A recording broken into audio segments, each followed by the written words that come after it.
दोस्तों आज मैं आपको एक ऐसी कहानी सुनाने जा रहा हूं जो आपका माइंडसेट बिल्कुल बदल देगी। आपको आपके समय की कीमत का पता चलेगा कि अगर आप सही समय पर सही से एक्शन लेते हैं, कुछ अच्छा करते हैं और इस समय रूपी चक्र में अपने आप को फंसने से रोकते हैं, तो आपका आने वाला टाइम आपको कितना अच्छा अवसर देता है। आपका भविष्य सफल हो जाता है। क्योंकि दोस्तों जो कहानियां होती है वो हमारे दिमाग में हमेशा हमेशा के लिए कैद होती है, लेकिन अगर हम कुछ और सीखते हैं तो हम उसको उतना अपने दिमाग के अंदर रख नहीं पाते हैं। दरअसल ये कहानी एक किंगडम की है जहां पर हर 5 साल के बाद उस राज्य के राजा को बदला जाता है और उसकी जगह 5 साल के लिए दूसरा राजा बनाया जाता है। लेकिन वहां का रूल यह है कि जिस राजा ने 5 साल तक वहां पर राज कर लिया उसको एक ऐसे स्थान पर भेजा जाता है जहां पर घना जंगल है और बस खतरनाक जानवर। वहां पर न ही कोई महल है, न ही रहने के लिए कोई जगह है, न ही खाने पीने के लिए कोई संसाधन। जब 5 साल राज करने के बाद राजा वहां पर जाता है तो वे खतरनाक जानवर उसका शिकार कर लेते हैं। यानी कहने का मतलब है कि वहां सिर्फ और सिर्फ मौत है।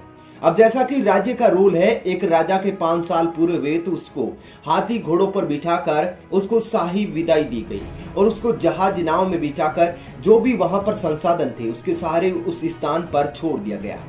अब राज्य को एक और राजा की तलाश थी ताकि उसको राजगद्दी पर बिठाया जा सके और राज्य के विकास के लिए वो काम कर सके।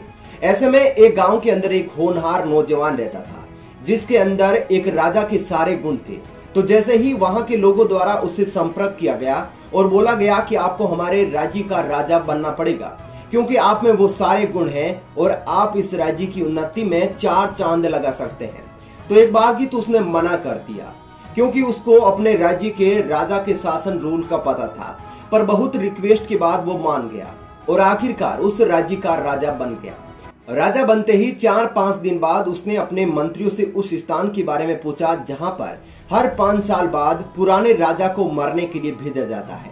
लेकिन जैसा कि नया राजा होशियार, मेहनती और होनहार था, उसने वहां पर विजिट किया तो देखा कि वहां पर बहुत से पुराने राजाओं के कंकाल पड़े हैं और बहुत ही घना जंगल है जहां पर खतरनाक जानवर डेरा डाले पे हैं। राजा समझ गया कि अगर हाथ पर हाथ धरकर बैठा रहा और राजविलास के अंदर डूबा रहा तो एक दिन मेरा कंकाल भी यहीं पर पड़ा रहेगा। इसलिए उसने उसी दिन से वहां पर मजदूरों को लगाकर पेड़ों को कटवाने का काम शुरू कर दिया ताकि वह जंगल घना नहीं रहे और वहां जो खतरनाक जानवर थे उनको वहां से हटवा दिया गया और अब धीरे धीरे उस जमीन को खेती करने योग्य भी बना दिया गया। समय बीतता गया, जैसे ही जमीन रहने योग्य हुई वहां पर घर, बाजार, रोड, बिल्डिंग आदि बनने लगे और वो आबादी क्षेत्र बन गया। और 5 साल बाद आते आते वो एकदम से लोगों के रहने के लायक एक स्थान बन गया। लेकिन इन 5 सालों के दौरान राजा जिस जगह पर राज करता था वहां से होने वाली आमदनी को वो सेविंग कर रहा था ताकि जब उसको हटाया जाए तो वो पैसे उसके उस स्थान पर काम आ सके जहां पर उसने नया राज्य बनाया था। अब 5 साल पूरे होने वाले थे तो राजा ने कहा कि मुझे अब यहाँ से हटा दो और वहां पर भेज दो। लोगों ने कहा कि नहीं, अभी तक आपके 10 दिन बाकी है, आप रुकिए, आपको भेजा जाएगा।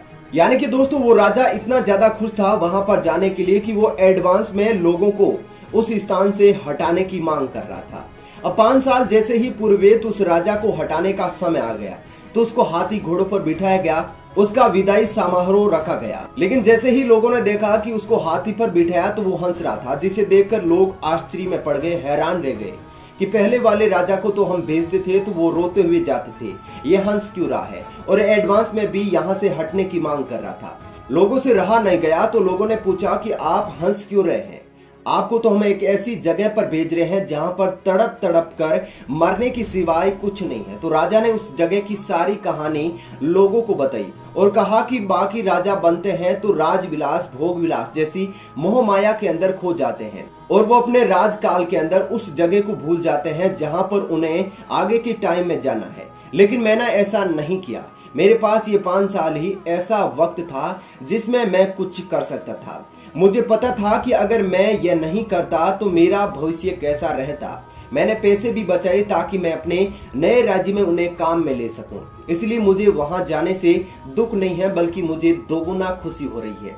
दोस्तों इस कहानी का मेन सीख यही है कि हमें जो अवसर मिल रहा है हम उसका इस्तेमाल कैसे कर रहे हैं? क्या हम भी उस राजा की तरह अपना एक नया राज्य बना रहे हैं जिसने 5 साल तक मेहनत किया और कोई भी सुख सुविधा अच्छे से नहीं ले पाया, लेकिन आगे जिंदगी भर उसको वो 5 साल सुकून देंगे? या हम उन राजाओं की तरह काम कर रहे हैं जहां पर हमको अवसर तो मिलता है लेकिन हम काम नहीं कर रहे हैं, जिसके बाद सिर्फ हमें दुख मिलता है और बचाव का कोई जरिया भी नहीं।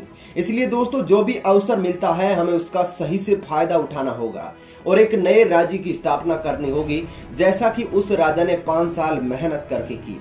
दोस्तों, कहानी कैसे लगी आप कमेंट करके जरूर बताइएगा। साथ ही इस वीडियो को लाइक और शेयर जरूर कर दीजिएगा। धन्यवाद।